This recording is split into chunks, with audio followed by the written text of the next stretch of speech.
Their favorite thing in the world is basically to say, we got something for nothing, or look at the deal we got. And when you have something that goes viral, or you have people like standing outside in line to buy, a relatively standard mass-produced item, and you get to rub your hands together at how much they want you, it makes them feel great. These are image brands. They want to feel wanted. That's when they're at their best. It's that image and perception, that I'm wanted factor. That's the currency that they work with. On this week's show, Ariel, Rick and David talk all things watch shows and gimmicky watch collaborations. They play Guess the Price of the Seiko while talking about who had the best and worst year in the watch world, and review the latest from Moser, 2 watches from Chopard and 2 from Seiko. And you can also follow us on Twitter, don't you know? Because we had all forgotten. Enjoy the show, and happy Christmas.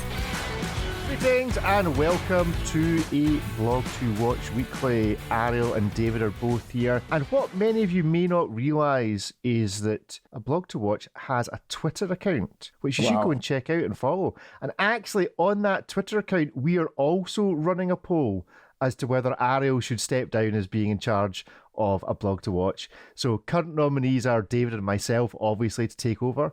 So if you want to go and follow the aBlogtoWatch Twitter account, then you should do that and take part in the poll. Ariel, do you think you'll survive the public vote? I'm still actually remembering that we have a Twitter account. I remember we had these long discussions. We're like, we're on Twitter. Now what? We should just sell the account for $44 billion.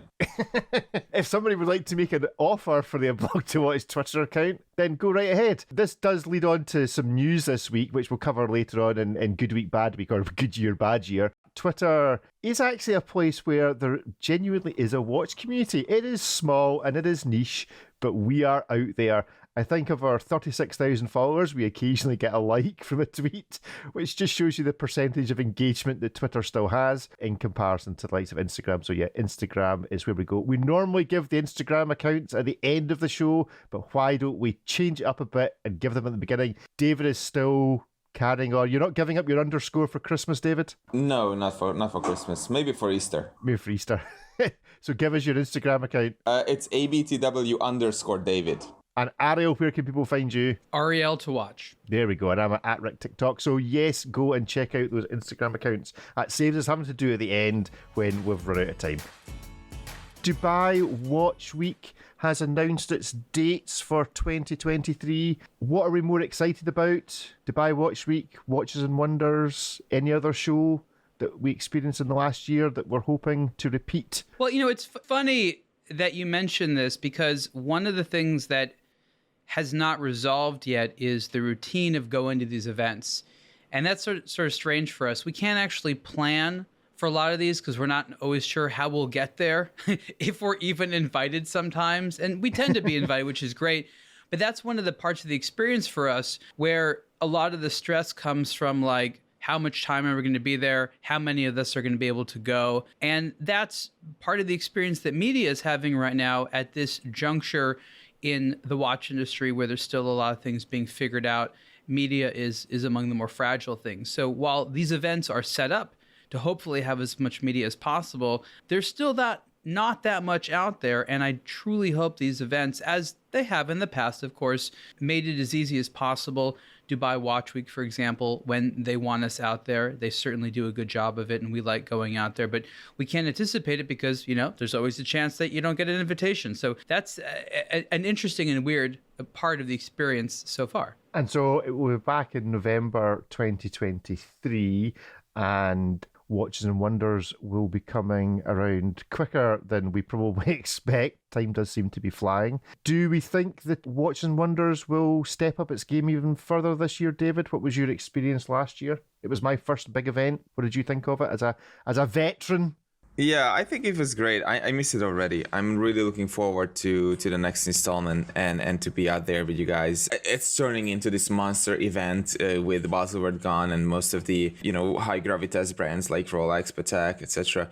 merging into Watches and Wonders. So I think there's this huge potential. It's the place to be. I'm just happy that these things still exist in the world where we see new watch releases every month, basically from the big brands. So it's not like what it used to be like 8 or 10 years ago, where it was Buzzword and then mostly quiet for the rest of the year, maybe like 1 or 2 launches. Most big brands have a full roadmap for the entire year, basically, right? So there's maybe maybe 2 months when they are not launching a new product or a new model variation, and then it's all novelties basically. Yeah, it does seem to be a bit more of an onslaught month to month, especially if you're a brand like Seiko, which we'll come on to shortly. Ariel, is your observation that there is just more launches in general rather than doing a set amount at big shows like Watches and Wonders and then spreading the rest around the year, or is there just more product? That's a very good question. I think a lot of it is perception. I don't think that they're producing significantly more watches than they have in the past. If anything, they're probably producing the same, if not less.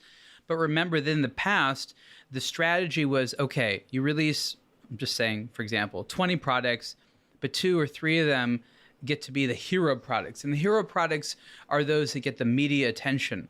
But then media and marketers started giving the feedback, including aBlogtoWatch constantly, where we would say to the brands like, okay, look, only the watches that get talked about sell. And so you have all these watches that no one is discussing, and as a result of that, they're not getting the attention. You need to advertise them. So they interpreted that as, let's make a big deal out of every single SKU we have, and that'll give us the opportunity to spend even less on advertising. And I think what's very interesting, and a way of sort of proving this, is that off times of the year, like national holidays or at the very end of the year, there are certain brands that are trying to squeeze out like one little extra watch release or something like that. These are the brands that like on Christmas Eve are like, hey, we have a new dial in blue. And those also end up being the brands that end up spending the least annually on advertising across the board, right? So you know for a fact that brands believe that by releasing a watch as news, that satisfies like a marketing checkbox. Like, oh, we're advertising it. And you can see them specifically doing a strategy. And what they seem to be doing is thinking, oh, well, our secret weapon will be releasing something when all the other brands are on vacation or not paying attention.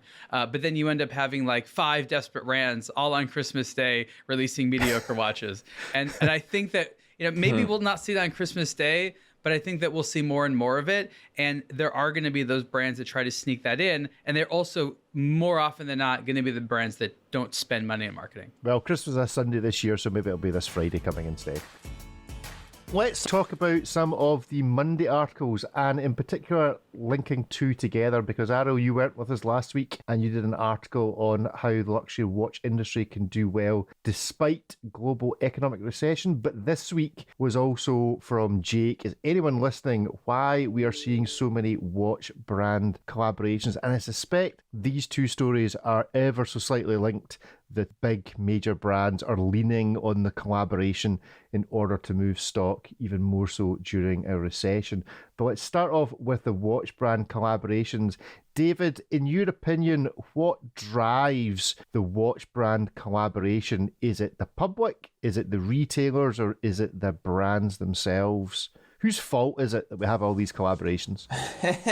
It's funny you ask me. I don't mind these collaborations that much. I think these lead to exciting products. I feel like brands sometimes, well, actually, most of the time are so closed up in their own little world, and it takes some external impulse of sorts, to blast them through these thick walls that they have in terms of design, functionality, following their own codes, etc. So I think these collaborations are really great. It's not that I like all of them, but I feel like whenever there's a collab, I look at it, and as long as it's not just a name printed on the dial, I'm already excited. So I think it's coming from the public, to answer your question, not from somewhere else. Mainly, people just like it. I mean, if I can own 2 brands in one product in today's brand-driven world, I think people will go and take that opportunity. And so, Ariel, what's your thoughts? Obviously, this year, the big news has been the MoonSwatch, which appears to have jumped the shark, if that's the appropriate phrase, in terms of getting actually into public consciousness. There are still queues outside some Swatch boutiques on a regular basis when the public are informed that there is new stock. What is it about the collaboration that seems to have broken through some watches more into the mind of the public? That's a very good point. And I think the MoonWatch or the MoonSwatch and the other hype watches, the thing that they all have in common is some type of interesting story that has made people talk about them online. They've been attention-getting watches. It's really not been about the product itself. It's been maybe about how they look, how they're priced, how they're made. And these are the gimmicks, and these are the sort of special situations that brands hope that they can get done right once in a while. And we talked about this when the MoonSwatch came out, and I made the point where Swatch can't just repeat this at will, right? This is like a once-in-a-while thing. And my concern is that brands still believe that they can get away with just constantly doing gimmicks, right? There's only so many gimmicks you can do before you just like, you screw it up and you can't do it anymore. Like it's not going to be a win every single time. And so what bothers me is we're not talking about watches like, oh, Tudor put a lot of money marketing that watch. I really saw it everywhere. They did events. We all got to know it. And clearly we're all talking about it. Like that would be the original way, or at least the traditional way of something being on our mind. We just see it everywhere. Right now they're gimmick watches, and that's fine. But by definition, I don't think you can sort of create entire brand marketing roadmaps by saying, well, every quarter we're going to get a successful gimmick and that's going to get us a lot of attention. Like that just doesn't work. So there are some great gimmicks, and of course it's so fun to see them and talk about them, but I don't want the industry's marketing practices built on those being successful all the time. But do you think they actually are sitting in their boardrooms going, right, how do we repeat this? Yes, of course they are. This is fantastic. This isn't expensive for them usually, at least in comparison to things. It's like gambling, so they love playing the game. It strokes their ego. Their favorite thing in the world is basically to say, we got something for nothing, or look at the deal we got. And when you have something that goes viral, or you have people like, standing outside in line to buy, a relatively, standard mass-produced item, and you get to rub your hands together at how much they want you, it makes them feel great. These are image brands. They want to feel wanted. That's when they're at their best. It's not even about the amount of money they take home at the end of the day. Very few people at the brand are even incentivized by sales overall. It's that image and perception, that I'm wanted factor. That's the currency that they work with. I suppose it's daft asking this question, because if we knew the answer, we probably wouldn't be doing this for a living. But what is the secret sauce that tips something over the edge from being just something that we're into as watch geeks to something that just gets public conscious? Is there a formula, or is it just dumb luck? Well, I mean, the real short answer is that yes, there's a formula, but it's impossible to tell what that formula is. So you have to keep trying and trying and trying until you hit it accidentally. And when you analyze the success, of course, you can look at certain things that why it made sense, and you can understand it, but it's very difficult to anticipate it. It does have to be a good product. It does need to be something people want, but it also needs to sort of tie into other current events and things like that. It's very much like trying to hit a moving target that's going at like, Mach 2. Tie this into the article you wrote a few days ago about how the luxury watch industry is responding to an economic recession. What part does limited editions, which was spoken about in the past, and collaborations have in supporting an industry that is certainly moving into a headwind economically, if nothing else? Well, the point of the article was to talk about how certain types of buyer psychology can make it so that the watch industry is not immune, but isn't really too negatively affected, in sort of a recession economic environment, and how watches as different types of status symbols and how they can make, enthusiasts and collectors happy. And a lot of different factors can mean that the industry can do quite well despite an economic recession. We're talking about the psychology a little bit about why people buy and if that has an effect in a recession. And it does. But I think that a lot of this psychology is recession proof. The idea that you want something that other people have that you can't have has really nothing to do with recession. If you can't afford it, you can't afford it, but you're still going to want it. So I think the luxury industry is professional at playing games with desire, at flirting with the consumer, making them feel like they need something they don't have, that by owning it, they'll feel better, they'll be better.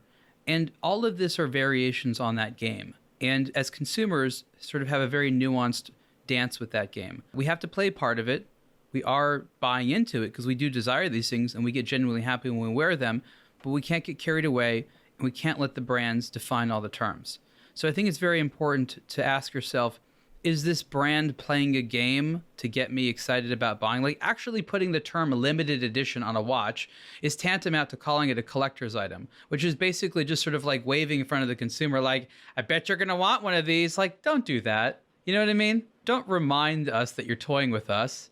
You know what I mean? I don't want to see the string connected to the toy, right? I just want to see the thing dangling. I don't want to know that someone's actually toying with me. And I think that we've come to the era of being just impolite, right? Like the consumer just knows they're being toyed with and hates it, right? And the idea of going to like a Rolex store and being able to see nothing and just being told you're not allowed to buy one. I mean, this is like the epitome of this game being played. I mean, if you would have told certain marketers 30 years ago that at some point you go to a store and that people would be paying these lavish rents for these wonderful showrooms where you can't buy anything for months and months and years, they'd be like, what are you, insane? But like that's actually what's happening right now. And it's preposterous and silly and weird and absurd. And we're allowed to say it is. Interestingly, just as you touch on Rolex there, I had heard at the end, well, I'll not tell you who this came from, so it might need to be checked out. And so if you've actually bought one of these certified pre-owned, perhaps you can tell that actually the certified pre-owned watches are not being sold in the green boxes. They are being sold in the Rolex white or the fawn boxes. That is the new colour scheme of Rolex certified pre-owned. So there you go. There's a little takeaway. Well, there's a very good reason for that, because the boxes themselves have value, and what they don't want people doing is taking them and swapping them with another watch and saying it's new and blah, blah, blah, blah, blah, blah, blah, because those boxes are bought and sold on the black market. So there is now a stock of green boxes sitting at the back door of your local Rolex boutique every time they buy in one for their certified pre-owned scheme. But I think it speaks to the fact that Rolex are getting into this to dominate the market. They're not just getting into this likely just because they had to or they were forced to. They've thought about this, and this is a strategic play, as you point out, Ariel. David, somebody had commented on the chat on this particular article that one thing they observed, this is from a contributor called PR, was that the chest-thumping, snarky, we can't keep the watches on our shelves attitude appears to have gone from the ADs, and that the ADs are having to work for a living in terms of selling some brands of watches. Is there an obvious, okay, we know that Rolex will sell whatever they get in, but is this really going to separate out the brands that over the last few years really have built their brand versus those that were just riding the hype, and when the hype dies down, it's Emperor's New Clothes, have not actually got anything that anybody really wants when they have to think about it? Yeah, that's a question that is often asked. Like, why does not Rolex raise its prices even more? Or why doesn't it just make more watches or something like that? And for the record, Rolex has increased its prices substantially over the last 5 or 6 years. You know, sometimes they increase it twice. And that's because, you know, it's a hyped product, but you can't always meet the hype. You can't operate, like Ariel said, on gimmicks, and you can't operate on hype for too long, you know, or maybe you can sail on it. Maybe you can extend that for like 5 years or 10 years or whatever, like AP has done.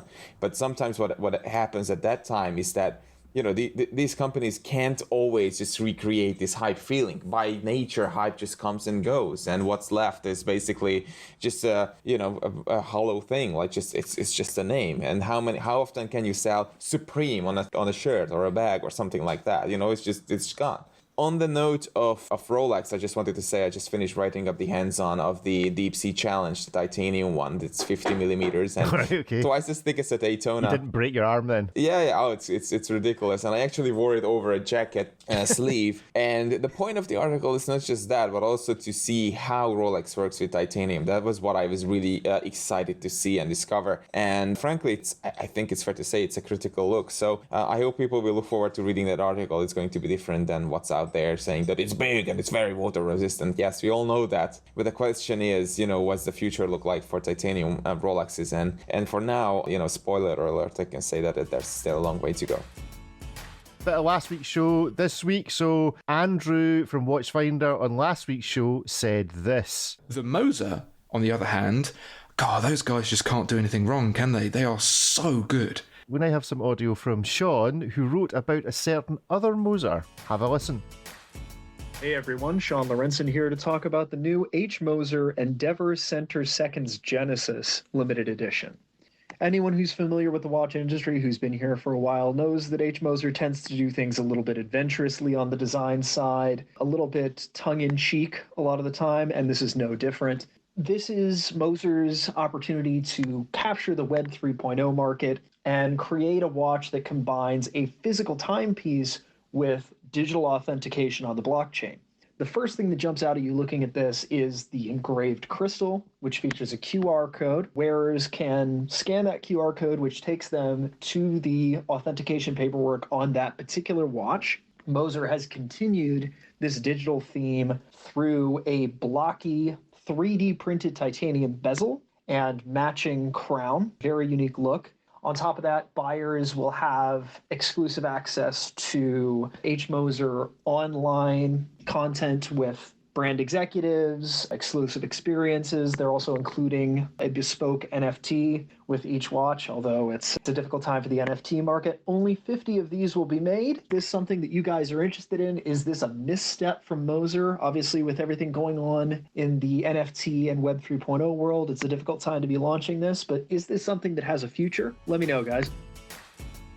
I don't know if this is the put a foot wrong. Probably not. But timing-wise, maybe, as Sean points out, this was not quite the moment to launch a watch that involves NFTs in any way, shape, or form. Maybe it's extra Moser to be launching this Endeavour Center Seconds Genesis watch, all NFT crazed and blockchained out and all the rest of it, right when everybody's just getting deeply suspicious of everything blockchain, NFT, cryptocurrency, the whole lot. So maybe it's just even more of a Moser move to do it now. But what do we think of this watch? I have to admire Sean for trying to describe it on his audio, because it's pretty undescribable. You need to go and look at the pictures on the article. So gentlemen, what do we think? It's an art watch.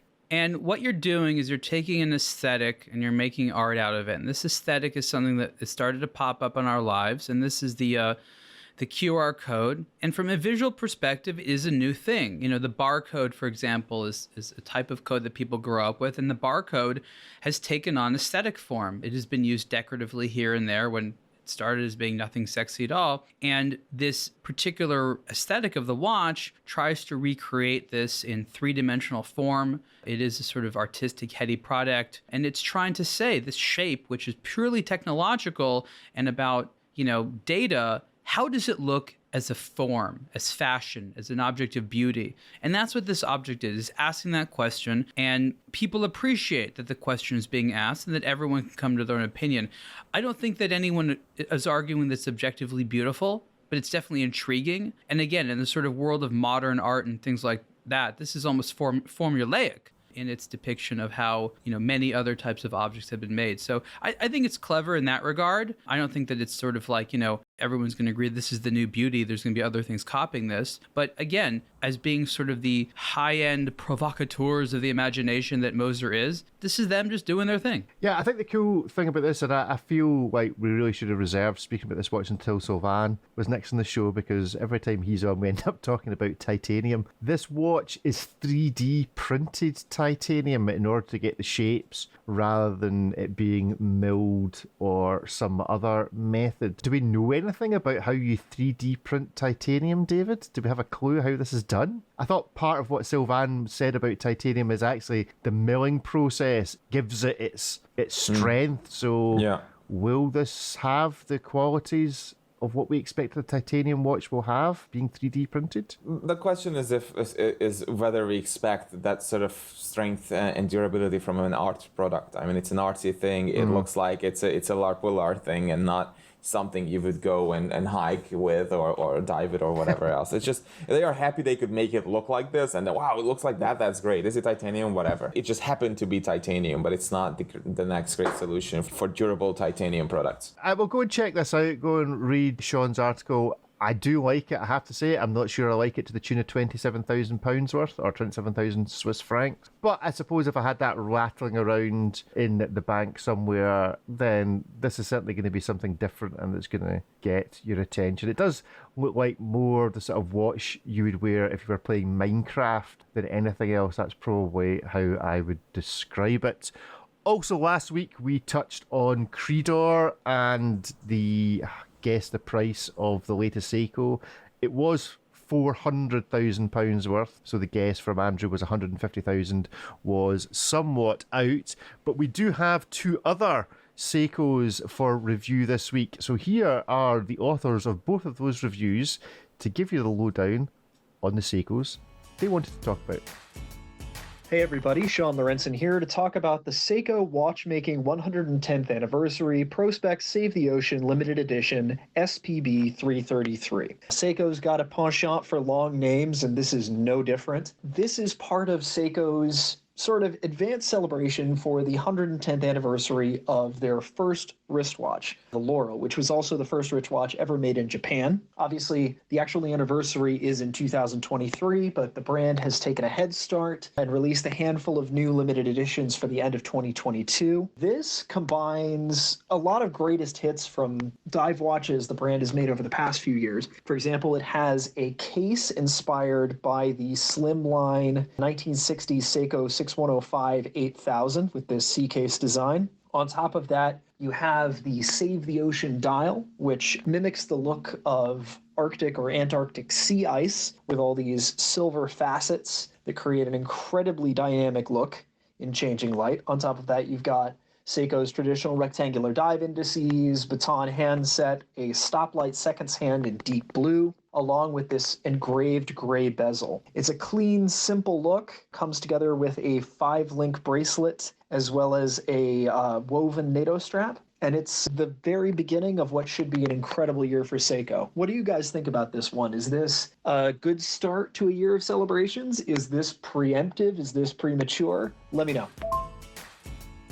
Hey everyone, Ripley Sellers here. To celebrate the 110th anniversary of its very first wristwatch, which also happens to be the very first wristwatch made in Japan, Seiko has unveiled the Seiko Watchmaking 110th Anniversary Seiko Presage Limited Edition SPB 359. Now, this isn't the first time that Seiko has created a watch that drew inspiration from the original 1913 Laurel. However, this is the first time that it's been recreated in such exacting detail. That said, it is a modern version of the original watch, so you get a larger case, a modern construction, modern materials like a sapphire crystal, and of course a power reserve indicator right there at 9 o'clock. So my question is for you, what do you think of this new Seiko Presage that pays tribute to the very first Seiko wristwatch? And is this your favorite one that's kind of played on this design concept, or do you like one of the previous iterations better?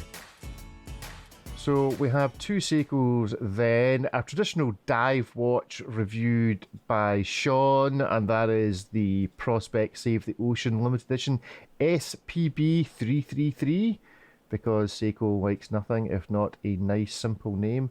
And another monster name, the Seiko Presage 110th Anniversary Limited Edition SPB 359 watch. Okay, we'll play our game.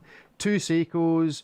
They are both cheaper than the Creedor from last week. Good to know. But given... Which isn't saying much. I should maybe ask you this in terms of how many of these could you buy for the Creedor, but I've not done the maths, so not worry about that. So you've got the SPB 333, which is the dive watch. Ariel, have a guess. So I like going into this knowing very little about this watch. So like, do you give me a hint? Is it like, you can say a few things? Like, how does this work? It's a limited edition. There's 5,000 of them. So yeah, a limited edition. Yeah, get a grip, guys. 5,000 a limited edition. But what collection is it? Because just knowing, because again, like I don't, when you hear the letters and numbers, like that tells me nearly nothing. Okay, so this is the Seiko 110th Anniversary Limited Edition Prospex Save the Ocean. So dive watch, crown at 430. And it's got one of those anniversaries in there. Is it a good anniversary or is it a useless anniversary? What anniversary? It is an anniversary we all look forward to celebrating, the 110th anniversary of something. Of what? They're not 110 years old, are they? Maybe they are. Is it their 110th anniversary?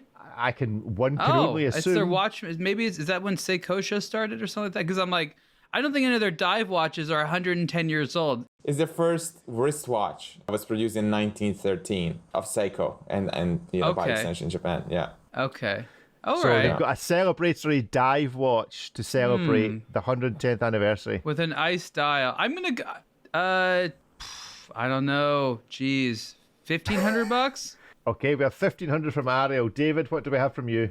Yeah, $2,000. $2,000. Okay, now we get to play higher or lower. So the alternative is a Seiko Presage, also celebrating the 110th anniversary, looking a bit more like the original watch that it is actually celebrating. Have a guess, is this higher or lower than the previous dive watch? I'm going to go with higher. Okay, David, higher or lower than the diver? It looks like it has a special dial. Presages have these Enamel and lacquer dials, and this one definitely looks like Enamel. So I will say $1,500. Okay, you're both not too shabby. So the Seiko dive watch is $1,300. Okay. So you're both a bit high. I was pretty close. It's not bad, but the Presage is indeed more expensive, but not a lot more expensive at $1,800. So both actually reasonably sensibly priced. I don't think anything there's making you go, huh? I feel like the last watch that Seiko made that kind of looked like this Presage was like $3,000, and I don't remember why. Nobody does. They were nice, but they were not $3,000 nice. So here we have two Seikos. Go read the articles about them both, but obviously this is celebrating, as David has pointed out, the 110th anniversary of the first wristwatch that Seiko produced. Where do we think Seiko are headed? Is it still a little bit confusing? They really want to be Omega. Why? Well, Grand Seiko really does. Both. Why? Well, I don't know, but that's where they're trying to go. Which is what? Having 1,500 SKUs and prices all over the place?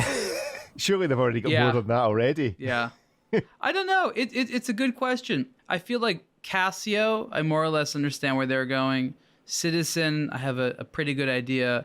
But with Seiko, it's anyone's guess. Like, we all love Seiko, Grand Seiko. They're great stuff, but pricing has been like, I don't know, a hurricane.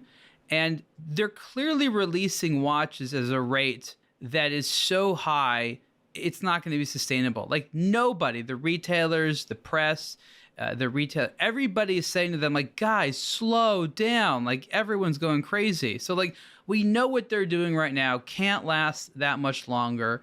I believe that they're going to be trying to resolve at a higher price point or a price range than they did maybe 5 or 10 years ago, and that's because the brand is decreasing its production. What they're really going to have to do is start pumping a lot of money behind the brand name. They want to be that Omega, or they want to be that sort of luxury brand that's not like mass production brand, but a luxury brand. They got to put huge money behind building up what the Seiko name means, and they're not doing any of that right now. I'm curious as to when the Omega deal runs out with James Bond, because Bond did wear a Seiko, at least for, I want to say 2 movies, but at least for 1 movie. Yeah. And I agree with you. I think Seiko now need to pick something in Europe or America, marketing-wise, and throw a load of money at it to get the brand recognition.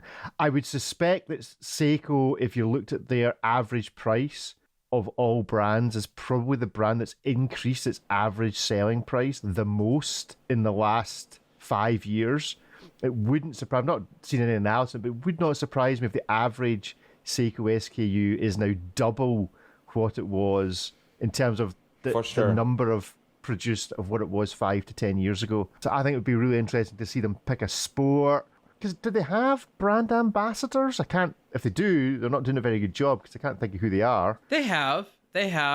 Right now, nothing comes to mind. They have, a lot of collaborations they've done, but it's no secret that they haven't been exactly prolific in marketing lately. I mean, Seiko has such a long way to go still. I mean, they don't even have a proper press website or a news website. So let's just start with the basics. Like freaking James Bond. I wonder how long it would take David to get back to this. Their images are rubbish. Stop sending us small JPEGs for press images. It's so unbelievably useless. It's ridiculous, really. It's an affront. But it's really true. And I as much as I respect Seiko for its engineering and for its history, I don't think Seiko has what it takes to become a Bond watch at all. I don't think it's even on the table. Nobody at Seiko wakes up one morning thinking like, I wish we were a Bond brand. Nobody thinks that. That's at least the sense that I'm getting when I look at Seiko today. Are they still as good watches as they were, but now just double the price? Or is anything drifting in the quality? Are they cutting corners? They don't appear to be, is my observation. I don't think I've ever seen anything in the modern watches to suggest that they're cutting corners at all. Definitely, I think the quality in some ways has gone up. Put a lot more focus on the dials, for sure. Straps have been getting a lot better. I mean, you can get really good watch with Seiko or any of the Japanese brands. So I don't think they've been slipping in any way. I think some of the watches, for years and years and years, they would come out with weird watches that didn't make sense, but no one's really paying attention. Now they put so much, they try to put a story behind every one of the releases. Well, not a story, a release. And everyone's like, well, why do they do that? So I think they're doing things as sort of strangely and as they've always done, at least for our Western eyes. I just think there's more optics on it right now. But again, as David said, and as I've said, there's no effort to telling the world, when you think Seiko, think something. Like, none of that's going on. Sorry, when people think of Seiko, they think of a quality watch for a low amount of money. And I think that's a great reputation to have. It is, but it's not a sexy thing. Like, let's put it to cars. Like, does the guy get the car that says that, a quality car for not a lot of money? Like, does that get the girl? No, that's never gotten the girl. Like, there needs to be excess, exuberance, like some type of insane non-efficiency. That's what gets people excited in the dating environment. Yeah, but that's not what sells Suzukis or Daihatsus, So it's not like, I'm getting the sexiest Daihatsu tomorrow. Okay, I mean, but you still need to get around. The Daihatsu is because at the end of the day, you need to get around. Yeah. If the Daihatsu of a watch is like a smartwatch or something. Maybe, or a Seiko 5 or something like that, Yeah, just some basic thing to tell the time and not make you look like you're completely broke. Yeah. That's right. Seiko doesn't make you look completely broke. That's the tagline they're missing. Seiko, I've got house and car keys too. Hey, is this just an us problem? Is this an American and European problem? In Japan, does this all make sense? Or do we know anybody in Japan who's also saying, Seiko, what are you doing? I don't know. We don't know. We don't know any Japanese watch journalists. No, I mean, it's a homegrown brand. It's actually very common for Japanese watch journalists to have like no interest in Japanese watches. There's a lot of them are like just into the European ones, and they're like, oh, Japanese watches? Yeah, once in a while. When you're really broke. All of the Japanese watches became giant international brands because of popularity outside of Japan. Okay? Like that, all of them have this in common. So none of these brands would be as impressive as they are today if they just sold watches in their domestic market. There is a consumer in Japan that feels that they want to support a homegrown brand, sort of a nationalistic brand. It is a good brand, but when you speak to them, like the amount of people that buy like the ultra high-end Seikos and things like that, it's a very, very small number of people there. I think we're more impressed by high-end Japanese watches are than sort of maybe the average Japanese person. Good week, bad week, but also, as it's nearly Christmas time, Merry Christmas to anyone who's listening on Christmas. If you've chosen to tune into our stupid voices on Christmas Day, then maybe also you too. No, they want real holiday cheer. Authentic holiday cheer is what we deliver, right? Holiday cheer. Is that right? We're known for a cheerfulness. When people speak about this podcast, they always say just how cheerful everybody is. Good year, bad year. So in the round, who has had the best calendar year in the watch world and who has had the worst? My nominations have got to be MoonSwatch. That kind of collaboration clearly took the world by storm. My nomination for bad year is actually just Richemont in general. What is going on? We hear nothing from them. You compare the number of brands they own with the amount of media coverage they get. What's going on? Ariel, your thoughts? Your nominations? Oh, wow. I mean, these are such subjective things. I mean... We know you love doing lists, Ariel. We know it's your thing. Look, this year, especially in the first half of 2022, was a major win for all the non-publicly traded companies. If you were like an independently owned watch brand or can sort of make your own decisions, the agility that you were working with gave you a lot of flexibility. There was a lot of things you could do, a lot of trends, a lot of places you could be. Everyone at every brand I know was just traveling around like crazy, and a lot of people had very good years because of the hard work and because of the opportunities that were available to them. There was a lot of interesting things happening. The corporate groups have to work on strategies of making big money. They can't just sell a couple watches here and there and sort of like, make themselves feel happy. They're working on, trying to figure out sustainable business models, which isn't going to happen in a constantly adjusting and shifting environment. So we're not going to see any real stability from the corporate brands until we actually have stability in the market. And that's not going to be a thing. But there are exceptions. I mean, look at LVMH, who has taken the time to really invest in a lot of the brands A lot of interesting watches have come out of it.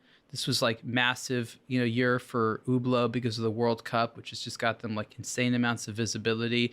And all of those brands are also in modes of changing their teams and reforming and things like that. But I think that as an entity, LVMH and its watch brands did about as good as you could hope to do in a year like this as a publicly traded company. Swatch Group has been a little bit more quiet, but I think also doing a fair number of impressive things. And again, there's no stability for them. They don't even have a trade show to show their watches, right? So it's hard for them to have as you pointed out, like a really good relationship with the media if they don't even have planned times to visit with media. So we see a lot of that. I think that this was really the year for the watch retailer, right? A lot of them made a fair amount of money and have a chance now with some of the savings that they've accumulated in their reputations to grow and develop into a strong company into 2023 and beyond. Not all of them are going to do it. Many of them, as you said, now that they have to actually work for a living and like actually have to try hard, are not going to succeed. But enough of them will. And so I hope that the momentum from the money that they've made this year and sort of last year and into the beginning of next year is going to pay off into some really fantastic retailers that have strong retail and in e-commerce presences, great relationships with the media themselves. That's my hopes. And I think that we'll see a little bit of that. And then from a collector's perspective, there's so many more ways to just buy watches and sell watches at home. And there will be more. There will be more. So whereas some of the best deals, of course, are still in person, I think it's a great time to be a collector because there's just so much to buy out there right now, right? So many people have been incentivized, like list your watches, put your watches online, list them all. And there's a lot there. There might be too much choice, but I think there's actually a lot of stuff out there for the enterprising collector who wants to find some interesting stuff. There are definitely a lot of deals to be had right now. Yeah, that's what I think about that. Cool. I mean, there's no doubt that the likes of eBay and kind of watch shows in general had a sterling year. And as you say, LVMH chairman Bernard Arnault has now passed. Elon Musk is the world's richest man, at least for the moment. So yeah, someone at LVMH Group's having a good time. If nothing else, David, what's your highlights of the year? Good and bad? I think the world opening up a little bit and us being back at these trade shows is the big thing for me and something that I look forward to next year. And I think we've seen a huge amount of new releases, which is also very exciting. Every other week there's a new watch brand, not even a new watch collection, but a new brand that it's. So it's a very vibrant 2022, and I have high hopes for 2023. As far as bad things are concerned, some of the brands are still a little bit too tame and a little bit too vintagey for my taste. So I hope that they will open up next year and we'll see more creativity from watches and the watch industry. Ariel, you had a visit through to Chopard in New York. You trailed this a few weeks ago, and there were 2 watches and 2 reviews that have come out from that. The Chopard L.U.C. Quattro Spirit. What is it with long names? I mean, come on. Chopard L.U.C. Quattro Spirit, 25th. Is it Spirit 25 Fifth Avenue? Is there an extra 5 in there?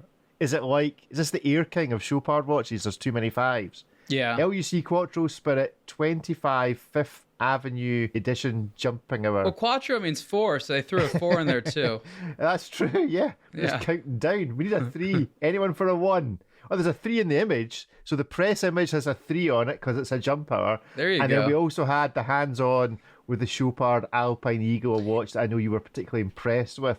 So give us a lowdown on Chopard, one of my favourite brands. Yeah, Chopard is great. They've done so many beautiful things, and to think that they just opened up their sort of like serious manufacturer 25 years ago in Fleurier, where they make L.U.C., and nearby they made Ferdinand Berthoud, that David and I just can't stop thinking about. Like, we sometimes wake up and be like, I need a Berthoud in my life, and they're like $300,000. Me too. I have those dreams as well. But people say, like, if you had like several $100,000, what Patek would you buy? I'm like, no. I would not be interested in that. Like, I'm going some crazy Berthoud and stuff like that. Every day, all day long. And they opened up this really beautiful showroom. It's a several-story store boutique in New York on Fifth Avenue. They've been there. They've already been in New York for a long time, since the 70s.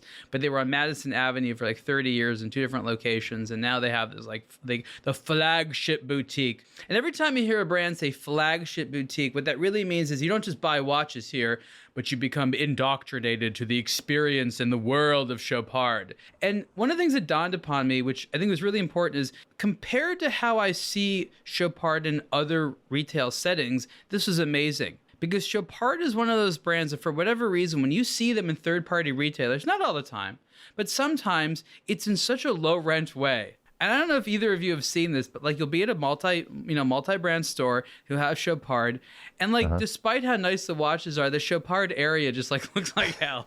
I don't know what it is. It's just it never quite lives up to the watches. So here I am in this place that looks, it's on par with anything as nice as Cartier or any of those high-end brands can do.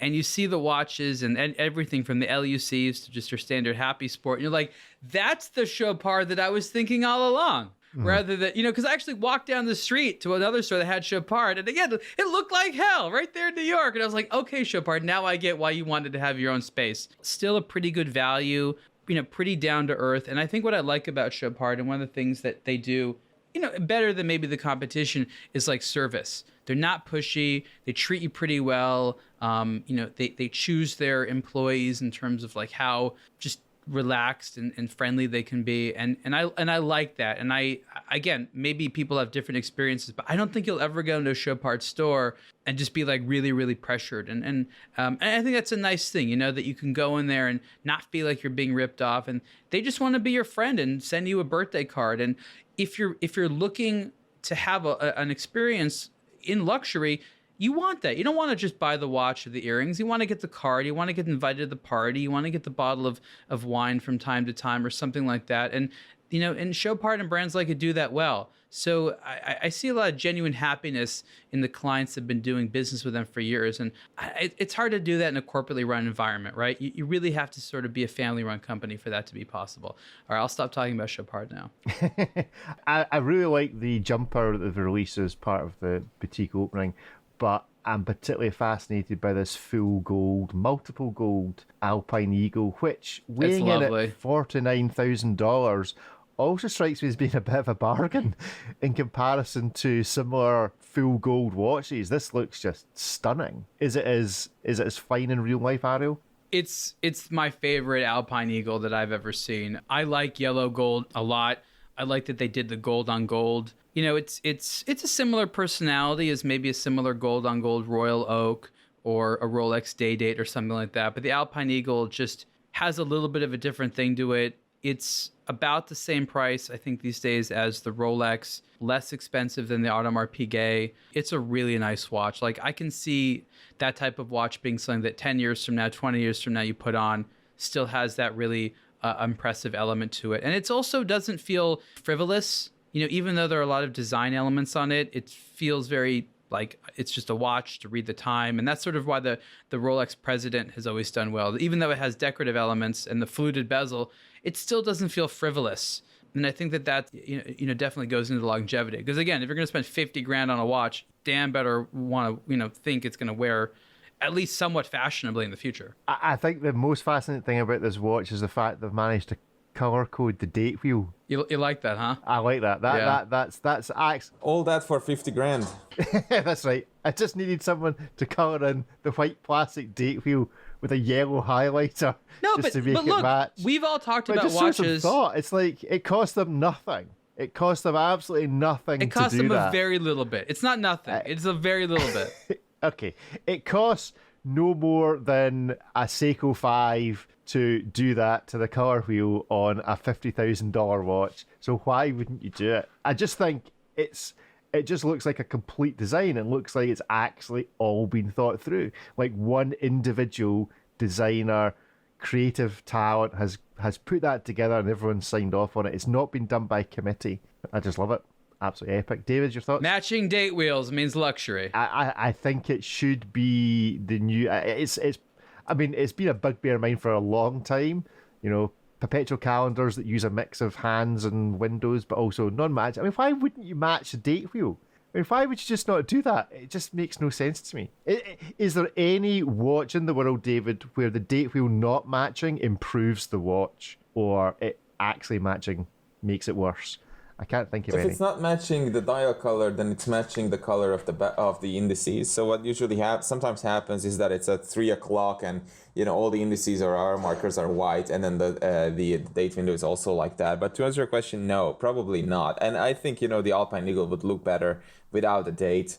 It's such a dressy, elegant, cool watch. I understand it's for daily wear, and a lot of people demand a date. At least that's what brands tell us. They are like, oh, we put on the date because people want a date. People stop wanting the date. Just look for I'm sorry. Just ask for a clean dial. I like the date. I'm sorry. Yeah. By the way, Rolex never color matches. It's always white. That's true. Is that right? I'm pretty sure. Yeah. On the day date, at least, it's just True. white Of every course, time I've also seen the it. day- No, the color match, they magnify it. The color match and magnify it. And then they have the big, the big day of the week, so it's this white. Yeah. I also think this is the best execution of the date at 4:30 I've ever seen. It's pretty neat. Oh, It works really well. It works really well. The way that they've done the indices so that they're using only for 12, 3, 6, and 9 the full. It would be better without a date, and that's true for every watch. I would like a Rolex Just. A Just Rolex. Yeah, I think the idea of a Rolex Just is a cracking idea, David. Thank you. Good stuff. Well, that is us. Oh, go on, Ariel. Oh, there was an email from IWC, and I thought it was interesting talking about just weird things. And there's some mark that achieved. This is what they said: achieved Positive Luxury's Butterfly Mark recertification for its incorporation of measurable and verified environmental, social, and governance practices into their business operations. And I was like, okay, first of all, the butterfly mark kind of sounds like those distasteful tattoos on lower back. So I'm not sure if that's something you want to do a press release about IWC. It just didn't seem like that kind of a brand. But it also goes into this fact of this insanity around sustainability. I know that environmentalism and social responsibility is a huge topic and highly important, but it continues to kind of amuse me that brands put so much emphasis behind this. I guess it doesn't cost them very much to do. I don't feel like this is gaining them anything with consumers. Not really. Maybe when they're having dinner parties with things like, oh, we're very, very conscious. So maybe the CEO gets to look cool or something like that. But maybe one of you can explain why the brands can't stop thinking about this type of stuff. I disagree with that assessment. I think it's 100% coming from the customer. When all the other luxury products, or most of the other ones that you consume, from the airplane you're flying to the bags you're buying yourself, or the clothes you're wearing, or the car interior that you are in, everything starts to slowly succumb to the notion of sustainability and transparency and all that. And it's not about doing this is so huge. It's about it's like you say, it's easy to do it and stand out from a host of other brands who are not doing it, right? So here's a person looking at a steel bracelet watch that 30 other brands are making, and they are like, oh, well, this is sustainable, so I guess I will go for this and not for the other 29. So I think it could work to tip people over when it comes to making a decision. Yeah, I think there probably is a little bit of that. I'd also like to suggest they've clearly got somebody new in marketing at IWC, because there was also an Instagram post, Ariel, and I'll just let this hang in the air, whereby you could use an NFT to unlock their Diamond Hands Club, which sounded like something entirely different. I don't even know what that means. I have no clue what that means. But exactly. But so you have to join the Freemasons first. Exactly. And yeah, roll up your trouser leg and all the rest of it to claim your big pilot. Anyway, that is us for this week. It may also be us for this year. I don't know. We haven't decided if we're recording next week. So if it is, then have a great Christmas, everybody, and we'll see you in 2023. Thank you for sticking with us through this year of A Blog to Watch Weekly. Any final closing thoughts, gentlemen? I'm down for another podcast this year. That's my closing thought. Okay, another podcast. David, are you down for another Love podcast? It. Maybe in between the holidays, sure. Thanks everyone for listening all year round. Really appreciate it. Excellent. Thank you for joining us, everybody. Goodbye. Thanks, everyone. Bye-bye.